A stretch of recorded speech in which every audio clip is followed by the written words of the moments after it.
வணக்கம். சிடிஎன் நிகழ்வுகள் நிகழ்ச்சிக்கு உங்கள் அனைவரையும் வரவேற்கின்றோம். தொடர்ந்து நிகழ்வுகளை காணலாம். கொரோனா அச்சம் காரணமாக தற்காலிகமாக மூடப்பட்ட உதகை நகராட்சி சந்தையை திறக்க வியாபாரிகள் நகராட்சி அதிகாரிகளை முற்றுகையிட்டு போராட்டத்தில் ஈடுபட்டனர். மேலும் நாளை நகராட்சி சந்தையை திறக்க அனுமதி தராத பட்சத்தில் போராட்டங்கள் நடத்த வியாபாரிகள் முடிவு செய்துள்ளனர். நீலகிரி மாவட்டம் உதகையில் நகராட்சி சந்தை செயல்பட்டு வருகிறது. இங்கு மளிகை கடை, பழக்கடை, டீ கடை, துணிக்கடை என சுமார் 1500க்கும் அதிகமான கடைகள் உள்ளன. உதகை மற்றும் அதனை சுற்றியுள்ள பகுதிகளில் உள்ள பொதுமக்கள் தங்களுக்கு தேவையான அத்தியாவசிய பொருட்களை இந்த நகராட்சி சந்தையில் வாங்கி செல்வது வழக்கம். கொரோனா தொற்று தொடக்கத்தில் இந்த சந்தை கடந்த 4 மாதங்களாக மூடப்பட்டு நீண்ட நாட்களுக்கு பிறகு கடந்த மாதம்தான் மீண்டும் திறக்கப்பட்டது.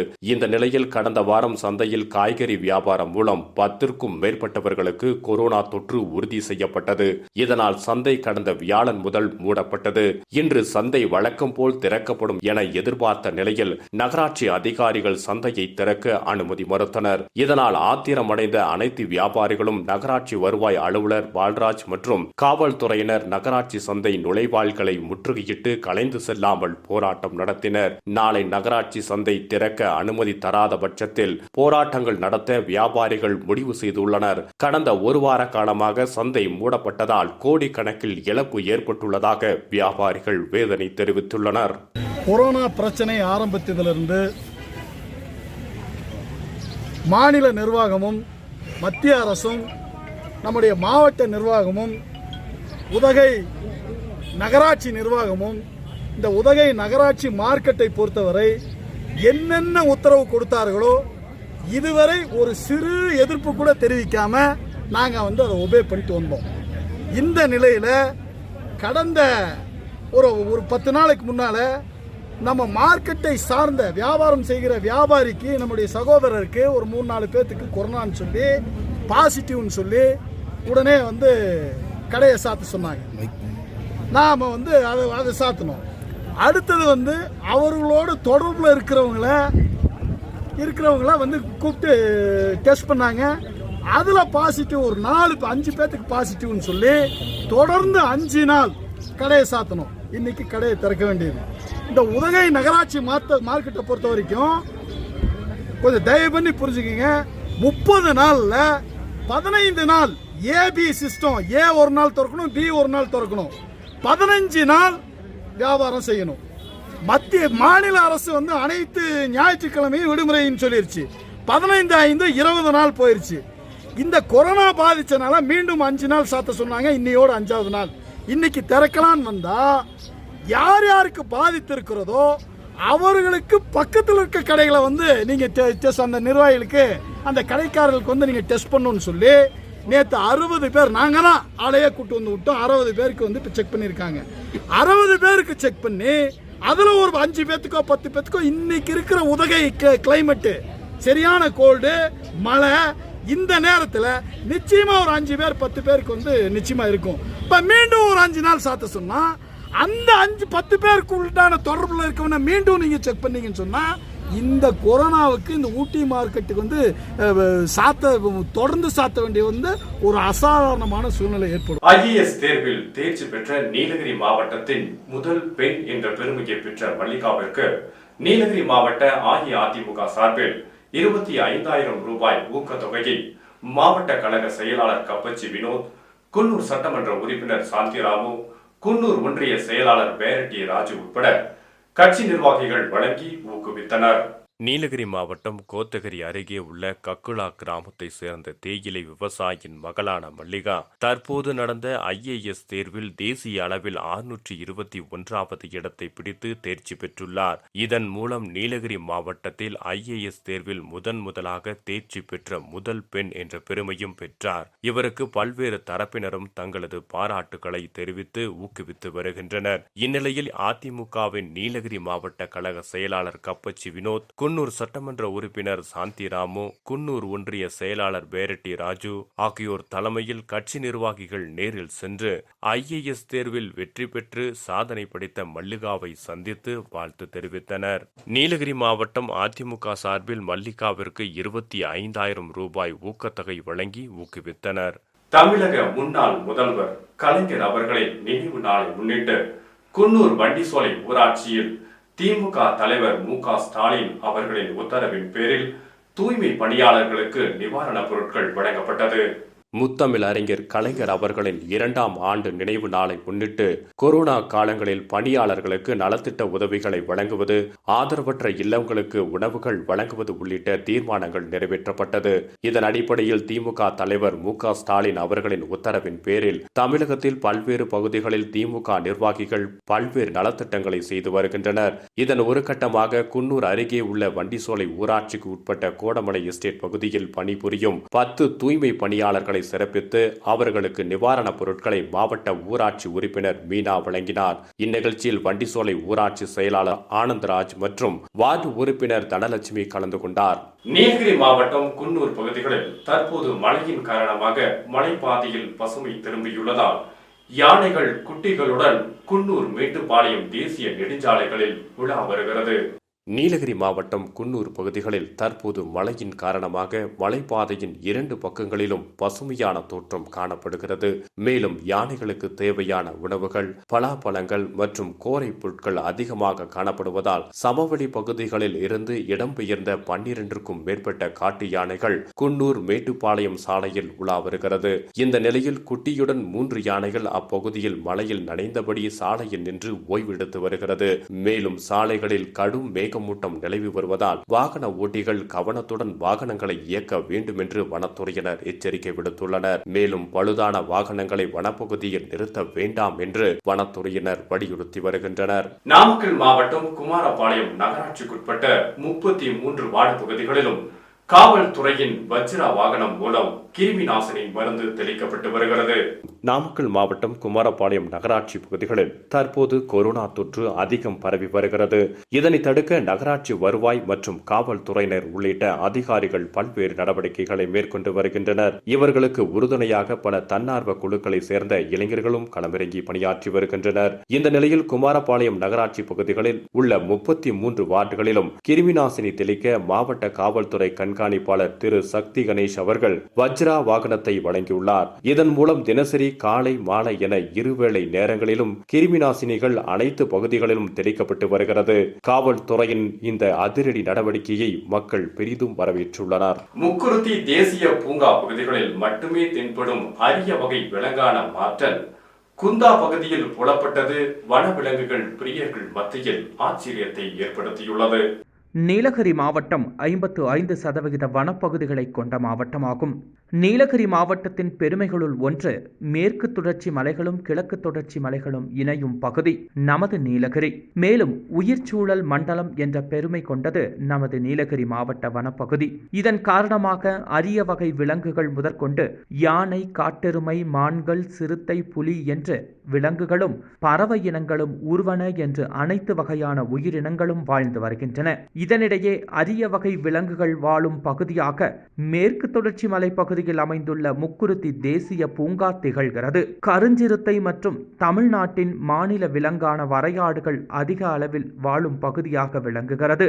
மேலும் இதன் சிறப்பம்சமாக நீலகிரி மார்டன் எனப்படும் கரும்வெருகு என்று தமிழில் பெயர் கொண்ட விலங்கினம். கழுத்து பகுதி ஆரஞ்சு மற்றும் மஞ்சள் நிறத்தினையும் உடல் முழுவதும் கருப்பு நிற வண்ணத்தையும் உடைய இந்த விலங்கு அடர்ந்த வனப்பகுதியில் மட்டுமே வாழும் அரிய வகை விலங்கினமாகும். மனிதர்களின் கண்களுக்கு புலப்படாமல் வாழும் இந்த நீலகிரி மார்டன் சில சமயங்களில் அரிதாக அவலாஞ்சி வனப்பகுதியில் தென்படும். உருண்டையான முகவடிவமும் நீளமான வால் அமைப்பை கொண்ட இந்த விலங்கு 2.5 கிலோ எடை வரை காணப்படுகிறது. பகலில் வேட்டையாடி உணவு உண்பதால் இதனை பகலாடி என்று அழைக்கின்றனர். இது அனைத்து வகையான உணவுகளையும் உண்ணும் வழக்கமுடையதாக இருந்தாலும் தேன் போன்ற இனிப்பான உணவுகளை விரும்பி உட்கொள்ளும். இத்தனை சிறப்பு வாய்ந்த இந்த நீலகிரி மார்டன் அதிசயமாக அபூர்வமாக குன்னூரை அடுத்துள்ள குந்தா பகுதியில் தென்பட்டது. இது வனவிலங்கு ஆர்வலர்களிடையே பெரும் ஆச்சரியத்தை உருவாக்கியுள்ளது. இளைஞர்களின் பார்வைக்கு எட்டிய இந்த காட்சி கைபேசியில் எடுக்கப்பட்டுள்ளது. அழிந்து வரும் இனத்தின் பட்டியலில் உள்ள நீலகிரி மார்டன் விலங்கு நகர்ப்புறத்தை ஒட்டிய பகுதியில் உலா வந்தது இயற்கையின் அழிவு தொடர்கிறது என்பதை எடுத்துரைப்பதாக உள்ளது. இயற்கையையும் வனவிலங்குகளையும் காப்பது நமது கடமை என்று நமக்கு இதனை உணர்த்துகிறது. நாமக்கல் மாவட்டம் குமாரபாளையத்தில் திமுகவினர் மீது கொரோனா நோய் தொற்று பரப்புவதாக இணையதளத்தில் செய்திகளை பரப்பிய பிஜேபி வழக்கறிஞரை கைது செய்ய கோரி திமுகவினர் குமாரபாளையம் காவல் நிலையத்தை முற்றுகையிட்டனர்.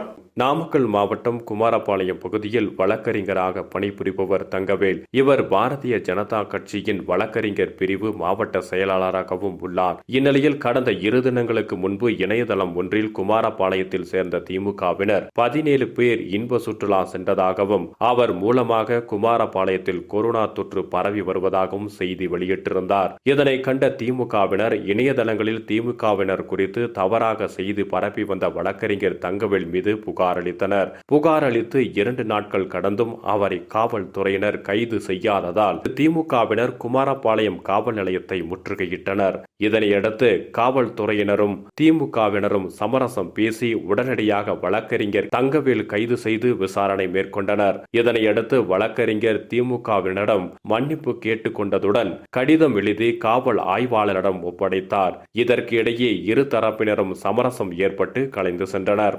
கொரோனா நோய் தொற்று பரவல் முன்னெச்சரிக்கை நடவடிக்கையாக போக்குவரத்து நிறுத்தி வைக்கப்பட்டுள்ளதால் நீலகிரி மாவட்டத்தில் பேரிக்காய் விற்பனை வெகுவாக குறைந்துள்ளது. இதனால் பேரிக்காய் பயிரிட்டுள்ள விவசாயிகள் கவலையடைந்துள்ளனர். கோத்தகிரி சுற்றுவட்டார பகுதிகளில் தேயிலை தோட்டங்களுக்கு இடையே ஊடு பயிராக பேரிக்காய் பயிரிடப்பட்டுள்ளது. தற்போது பேரிக்காய் சீசன் காரணமாக பேரிக்காய் மரங்களில் காய்த்து குலுங்குகின்றன. நீலகிரி மாவட்டத்தில் விளையும் பிளெமஸ், ஆரஞ்சு, கிரீன் ஆப்பிள், வால்பேரி, சட்டிபேரி மற்றும் முள்பேரி காய்கள் உள்ளிட்டவைகள் சுற்றுலா பயணிகளை பெரிதும் கவரும் பல வகைகளாக இருந்து வருகிறது. பேரிக்காய்கள் உள்ளூர் மட்டுமின்றி கேரளா, கர்நாடகா மாநிலங்களுக்கும் விற்பனைக்காக லாரிகள் மூலம் அனுப்பி வைக்கப்பட்டு வந்தது. ஆனால் தற்போது கொரோனா நோய் தொற்று பரவல் நடவடிக்கையாக மாநிலம் முழுவதும் போக்குவரத்து நிறுத்தி வைக்கப்பட்டுள்ளதாலும் சுற்றுலா பயணிகளின் வருகை இல்லாததாலும் பேரிக்காய் விற்பனை மிகவும் சரிந்துள்ளது. இதனால் பேரிக்காய் பயிரிடப்பட்டுள்ள விவசாயிகள் மிகுந்த கவலையடைந்துள்ளனர். இதுகுறித்து கோத்தகிரி அருகே உள்ள தந்தநாடு கிராம பகுதியை சேர்ந்த விவசாயி ஒருவர் தெரிவிக்கையில், தேயிலை தோட்டங்களுக்கு இடையில் ஊடு பயிராக பேரிக்காய் பயிரிட்டு உள்ளோம் எனவும் காட்டெருமை, குரங்கு, கரடிகள் உள்ளிட்ட வனவிலங்குகள் தோட்டத்திற்குள் புகுந்து பயிர்களை நாசம் செய்து வருகின்றன எனவும், இருப்பினும் வருடாந்தோறும் பேரிக்காய்களை அறுவடை செய்து பெருமளவில் கர்நாடகா மாநிலம், பெங்களூர் மற்றும் கேரளாவிற்கு விற்பனைக்காக அனுப்பி வைத்து வந்ததால் பயிரிடப்பட்ட விவசாயிகள் கணிசமாக லாபம் கிடைத்து வந்தது எனவும், ஆனால் தற்போது கொரோனா நோய் தொற்று காரணமாக பேரிக்காய்களை விற்பனை செய்ய முடியாததால் அவற்றை அறுவடை செய்யாமல் மரத்திலேயே விட்டுள்ளதாகவும் தெரிவித்தார். இது மட்டுமின்றி பேரிக்காய் தோட்டங்களிலேயே நேரடியாக வந்து கொள்முதல் செய்யும் வியாபாரிகளும் கொள்முதல் செய்வதை தவிர்த்து வருகின்றனர். இதனால் விவசாயிகளுக்கு நஷ்டம் ஏற்பட்டுள்ளது என்று தெரிவித்தார். நாமக்கல் மாவட்டம் பள்ளிப்பாளையம் மற்றும் அதன் சுற்றுவட்டார பகுதிகளில் இயங்கி வரும் மைக்ரோ பைனான்ஸ் நிறுவனங்களில் மகளிர் சுய உதவி குழுக்கள் பெண்கள் பெற்ற கடனை வட்டியுடன் திருப்பி செலுத்துமாறு மிரட்டுவதாக பள்ளிப்பாளையம் வருவாய் ஆய்வாளர் அலுவலகத்திற்கு முன்பு 50க்கும் மேற்பட்ட பெண்கள் ஆர்ப்பாட்டத்தில் ஈடுபட்டனர். நாமக்கல் மாவட்டம் பள்ளிப்பாளையம் மற்றும் அதன் சுற்றுவட்டார பகுதிகளில் 120க்கும் மேற்பட்ட மகளிர் சுய உதவி குழுக்கள் இயங்கி வருகின்றன. இவர்கள் அனைவரும் மைக்ரோ பைனான்ஸ் நிதி நிறுவனங்களில் கடன் பெற்று வாரந்தோறும் அசல் மற்றும் வட்டி திருப்பி செலுத்தி வந்த நிலையில் கடந்த 4 மாதங்களாக தமிழகத்தில் கொரோனா தொற்று காரணமாக தமிழக அரசு 144 தடை உத்தரவு பிறப்பித்த நிலையில் பள்ளிப்பாளையம் பகுதியில் வேலையின்றி தவித்து வந்த தொழிலாளர்கள், குறிப்பாக பெண் தொழிலாளர்கள் மைக்ரோ பைனான்ஸ் நிறுவனத்தில் பெற்ற கடனுக்கு வட்டி மற்றும் அசல் செலுத்த முடியாத சூழல் ஏற்பட்டுள்ளது. தமிழக அரசு இதற்கு காலக்கெடு விதித்திருந்தாலும் இப்பகுதியில் உள்ள மைக்ரோ ஃபைனான்ஸ் நிறுவனங்கள் மகளிர் சுய உதவி குழுக்களை சேர்ந்த பெண்களை மிரட்டுவதாகவும் அரசு தங்களுக்கு பாதுகாப்பு அளித்து பெற்ற கடனை கால நீட்டிப்பு அளிக்க வேண்டுமென பள்ளிப்பாளையம் வருவாய் ஆய்வாளர் அலுவலகம் முன்பு மகளிர் சுய உதவி குழுக்களை சேர்ந்த 50க்கும் மேற்பட்ட பெண்கள் ஆர்ப்பாட்டத்தில் ஈடுபட்டனர். நீலகிரி மாவட்டம் குன்னூர் பேருந்து நிலையத்தில் பழங்குடியின மக்கள் வாழ்க்கை வரலாறு பிறர் அறிந்து கொள்ளும் வகையில் ஓவியங்கள் வரையப்பட்டுள்ளது. நீலகிரி மாவட்டத்தில் வசிக்கும் குறும்பர் இன மக்களின் வாழ்வியலில் ஒன்றாக பாறை ஓவியம் உள்ளது. குறும்பர் பழங்குடி இன மக்கள் இந்த கலையை பல தலைமுறைகளாக பின்பற்றி வருகின்றனர். இந்த நிலையில் குன்னூர் பேருந்து நிலையத்தை அழகுபடுத்தும் முயற்சியில் கோத்தகிரியை சேர்ந்த பழங்குடி இன மாணவர்கள் ஈடுபட்டுள்ளனர். குறிப்பாக பழங்குடி இன மக்களின் வாழ்க்கை முறை, இசைக்கருவிகள், மேய்ச்சல் நிலம் போன்றவைகளை ஓவியமாக வரையப்பட்டுள்ளது. இந்த ஓவியங்கள் அனைத்தும் பொதுமக்களின் மத்தியில் பெரும் வரவேற்பை பெற்றுள்ளது. அது மட்டுமின்றி பழங்காலத்து வாழ்க்கை வரலாறுகளை நினைவு கூறும் வகையில் இந்த ஓவியங்கள் சிறப்பு வாய்ந்துள்ளதாக பலர் தெரிவிக்கின்றனர். நீலகிரி மாவட்டம் அவலாஞ்சி மற்றும் அதன் சுற்றுவட்டார பகுதிகளில் கடந்த சில நாட்களில் கனமழை பெய்தது. உதகை எமரால்டு பகுதியில் மழையால் பாதிக்கப்பட்டுள்ள முகாம்களில் தங்க வைக்கப்பட்டுள்ள 200க்கும் மேற்பட்ட நபர்களுக்கு தனியார் அமைப்புகள் சார்பாக உணவுப் பொருட்கள் வழங்கப்பட்டது. நீலகிரி மாவட்டத்தில் கூடலூர் மற்றும் உதகை போன்ற பகுதிகளில் கடந்த சில நாட்களாகவே கனமழை பெய்து வருவதால் பல்வேறு பகுதிகளில் மண் சரிவு மற்றும் நிலச்சரிவு ஏற்பட்டு குடியிருப்பு பகுதிகளில் வெள்ளம் சூழ்ந்துள்ளது. மேலும் பல பகுதிகளில் மின் கம்பங்கள் சாய்ந்து பல்வேறு கிராமங்களுக்கு மின் இணைப்பு துண்டிக்கப்பட்டுள்ளது. இந்த நிலையில் உதகை அருகே உள்ள எமரால்டு மற்றும் அண்ணா நகர் பகுதியில் வீடுகளை இழந்து முகாமில் தங்க வைக்கப்பட்டுள்ள சுமார் 200க்கும் மேற்பட்டவர்களுக்கு குன்னூர் தனியார் அமைப்பின் சார்பில் உணவுப் பொருட்கள் வழங்கப்பட்டது. மேலும் இவர்கள் பல்வேறு சமூக பணியில் ஈடுபட்டு வருவது குறிப்பிடத்தக்கது.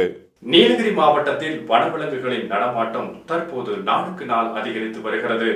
இதனிடையே கோத்தகிரி அருகே தேயிலை தோட்டத்தில் 8 அடி நீள மலைப்பாம்பை வனத்துறையினர் பத்திரமாக பிடித்து அடர்ந்த வனப்பகுதிக்குள் விட்டனர்.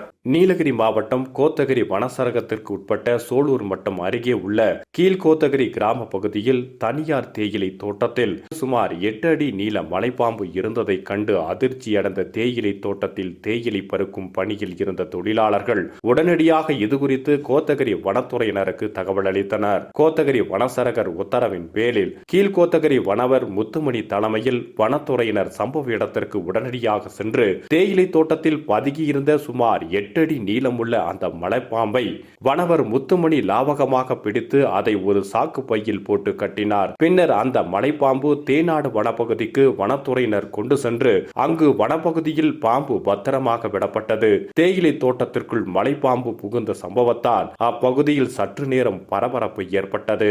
நீலகிரி மாவட்டத்தில் 11/8/2020 காலை வரை பெறப்பட்ட மழை நிலவரம் குறித்து தற்போது காணலாம்.